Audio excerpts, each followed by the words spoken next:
அனைவருக்கும் வணக்கம். இது உங்கள் எண்ணங்கம் சேனல். நான் உங்கள் எட்வின். அன்பிற்கினியனே ஒரு பெரிய சாலை விபத்து. அந்த சாலை விபத்திலே இருசக்கர வாகனத்தில் சென்ற இருவர் எதிரெதிரையும் மோதி இறந்து விடுகின்றனர். 5 நிமிட இடைவெளியில் இறந்து விடுகின்றனர்.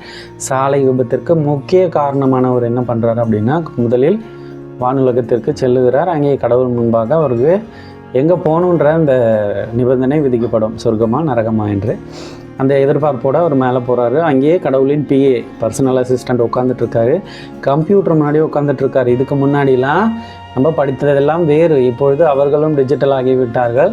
நம்மிடம் உள்ள அனைத்து தரவுகளும், இந்த உலகத்தில் இருக்கிற அனைத்து தரவுகளும் அவர்களிடம் இருக்கிறது. ஆதார், பேன், பேங்க், நீங்கள் பண்ண நல்லது கெட்டது எல்லாமே கணினியில் பதிவேற்றம் செய்யப்படுகிறது. இதையும் தாண்டி நாம் செய்கின்ற தவறுகள் அனைத்தையும் ஒவ்வொருவருக்கும் தனித்தனி அந்த கேமரா மூலமாக கண்காணிக்கப்பட்டு அதன் மூலமாக நீ என்ன நல்லதை செஞ்ச, என்னதை கெட்டதை செஞ்ச எல்லாமே அங்கே ஃபீட் பண்ணி வச்சுருக்காங்க. அப்போ பர்சனல் அசிஸ்டன்ட் பிஏ இருக்கார் இல்லையா, கடவுளோட பிஏ, அவர் கூப்பிட்டு உங்களோட ஆதார் கார்டு நம்பர் சொல்லுங்கள் அப்படின்னு சொல்லிவிட்டு ஆதார் கார்டு நம்பர் போட்டு பார்க்குறாரு. பார்த்துட்டு அவர் எதுவுமே சொல்லலை. அவர் எவ்வளோ நல்லது பண்ணியிருக்காரு, எவ்வளோ கெட்டது பண்ணியிருக்காரு, என்ன, அதாவது இன்னும் எத்தனை நாள் அவருடைய வாழ்நாள் இருக்குது, இது யதார்த்தமாக நடந்ததா இல்லை விதியின் வழி வந்ததா அப்படின்னு சொல்லி எல்லாத்தையும் பார்த்து எல்லாத்தையும் ஒரு கார்டில் ஃபீட் பண்ணி இவங்கக்கிட்ட கொடுத்துட்டு நீங்கள் 3rd ரூமில் கடவுள் இருப்பார், நீங்கள் நேராக போய் அவரை பார்க்கலாம் அப்படின்னு சொல்லிவிட்டு அவர் அனுப்பிடுறாரு. இந்த முதலில் போனவர், அதாவது இவரை பொறுத்தவரை விபத்தை ஏற்படுத்தியவர், போயிட்டு கடவுளை கூப்பிடுறாரு. எக்ஸ்கியூஸ் மீ அப்படின்னு கடவுள் அது வாங்க அப்படின்னு சொல்லிவிட்டு அவர்கிட்ட இருந்த கார்டை வாங்கி தன்னோட டேப்பில் இன்செர்ட் பண்ணி அவர் எல்லாத்தையும் ப்ளே பண்ணி பார்க்குறாரு. எல்லா ரெக்கார்ட்ஸையும் பார்க்குறாரு. எல்லாமே சரியாக இருக்கிறது. இதற்கிடையிலேயே இவரால், அதாவது இப்போது உள்ளே வந்தார் இல்லையா, அவரால் விபத்தில் இருந்த அடுத்த நபரும் உள்ளே வந்து விட்டார். அப்போ கடவுள் அவருடைய கார்டையும் வாங்கி பார்த்துவிட்டு உங்களுக்கு கடைசியாக ஏதாவது ஆசை இருக்கிறதா என்று 2வதாக வந்த அந்த நபரை பார்த்து இறைவன் கேட்கிறார். அப்போது அவர் சொல்கிறாரு, எனக்கு என் பொண்டாட்டி, பிள்ளைகள், நண்பர்கள், உறவுகள் இவர்களோடு நிழலாக அவர்களோடு நான் இருக்க வேண்டும், உற்ற துணையாக, உறுதுணையாக அப்படின்னு சொல்கிறாரு. அப்போ இறைவன் அவற்றை ஏற்றுக்கொள்கிறார். காரணம், அவர் மீது எந்த தவறும் இல்லை, அவரை அனுப்பிட்டார். இப்போ முதலில் இருந்தவருக்கு, இறைவா எனக்கும் அந்த மாதிரி ஏதாவது ஒன்று பண்ணுங்களா அப்படின்னு உடனே கடவுள் காய்ச்சி பூச்சின்னு கண்ணா பெண்ணான்னு கத்திட்டு, இங்கே பார், உன்னோட டீட்டெயில்ஸ் பார்க்குறியா, எந்த கெட்டதையும் பண்ணாத நீ என்ன கெட்டது பண்ணியிருக்கேன்னு பாருன்ட்டு அந்த வீடியோவை ப்ளே பண்ணி காட்டுறாரு.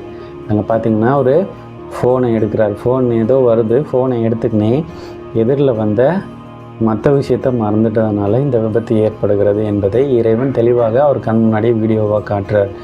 உன்னுடைய தவறு காரணமாகத்தான் இந்த விபத்து நிகழ்ந்திருக்கிறது. உனக்கு இன்னும் எத்தனை ஆண்டுகள் வாழ்வதற்கு தகுதி இருக்கிறது தெரியுமா அப்படின்னு சொன்னோன்னே, தெரியல அப்படின்னோடனே அவர் சொல்கிறாரு, இப்போது வயது உனக்கு 38, ஆனால் நீ வாழ்ந்து முடிக்க வேண்டிய வயது 69. ஆக இவ்வளவு சீக்கிரம் ஒரு ஒரு ஒரு செகண்டில் உன்னை மாய்த்து கொண்டது மட்டும் இல்லாமல் எதிரே வந்த ஒருவரையும் உன்னுடைய கவனக்குறைவால் மாய்த்து விட்டால் இதற்கு தண்டனை வேறு விதமாக கொடுக்கப்படும் அப்படின்னு சொல்லிட்டு 3வது ஒரு உலகம் இருப்பதாக அவரிடம் சொல்கிறார்.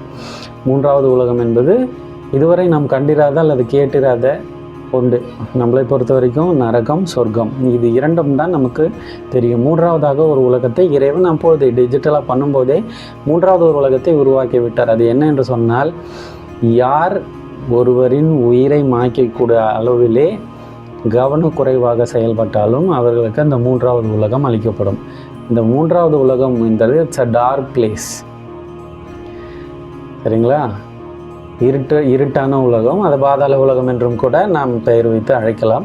அப்போது அந்த இடத்துக்கு போனால் அவர்களுக்கு ஒரு கண் கண்ணாடி வழங்கப்படும். அந்த கண் கண்ணாடியிலே இப்போது சொர்க்கத்துக்கு போனால் சந்தோஷமாக கடவுள் கூட இருப்பாங்க, நரகத்துக்கு போனால் பல்வேறு வதைகளை அனுபவித்து கிடப்பாங்க. இந்த சைடு 3வது உலகத்திற்கு விட்டோம் என்று சொன்னால் இங்கே டிஜிட்டல் பனிஷ்மெண்ட். அப்போது ஒரு டிஜிட்டல் கண்ணாடியானது வழங்கப்படும். அந்த டிஜிட்டல் கண்ணாடியை கட்டாயம் அணிய வேண்டும். அணியாவிட்டால் அது ஆட்டோமேட்டிக்காக அவங்க கண்ணுக்கு தானாகவே வந்துடும். அந்த கண்ணாடியிலே தன் வீட்டை சுற்றி இருக்கின்ற தன்னுடைய நண்பர்கள், உறவுகள், மனைவி மற்றும் பிள்ளைகள், இப்படி எல்லாருடைய அன்றாட வாழ்க்கையின் நிகழ்வுகளை அந்த கண்ணாடி ஆட்டோமேட்டிக்காக காமிச்சிரும். சரிங்களா? இப்போது ஒரு நாளும் இவரை பிரிந்து வாழுகின்ற தன்னுடைய மனைவி என்ன மாதிரியான சித்திரவதையெல்லாம் அந்த உலகத்தில் அனுபவிக்கிறாள். தன்னுடைய குழந்தைகள் படிக்க முடியாமல் தனக்கு அப்பா இல்லைன்ற வருத்தத்தை, ஏக்கத்தை உருவாக்கி கொண்டு கஷ்டப்படுவதை, தன்னுடைய நண்பர்கள், சொந்தக்காரர்கள், இப்படி ஒவ்வொருத்தரும் இவரை நினச்சி என்னென்னலாம் கஷ்டப்படுறாங்கன்றத தினந்தோறும் லைவ் டெலிகாஸ்ட் பண்ணுறது தான் அந்த கண்ணாடியோட வேலையே. அப்போ யோசிச்சு பாருங்கள். அதாவது ஒரு நரகத்தையும் விட ரொம்ப கொடுமையானது அப்படின்னு தான் என்னால் சொல்ல முடியும்.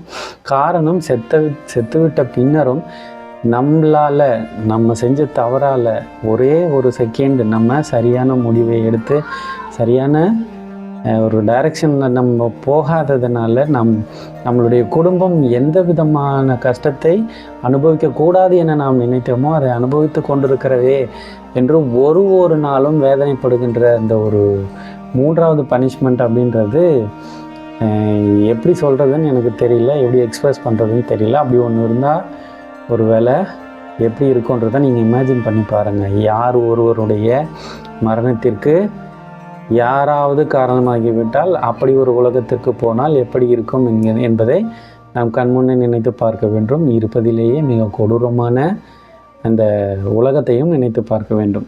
நன்றி.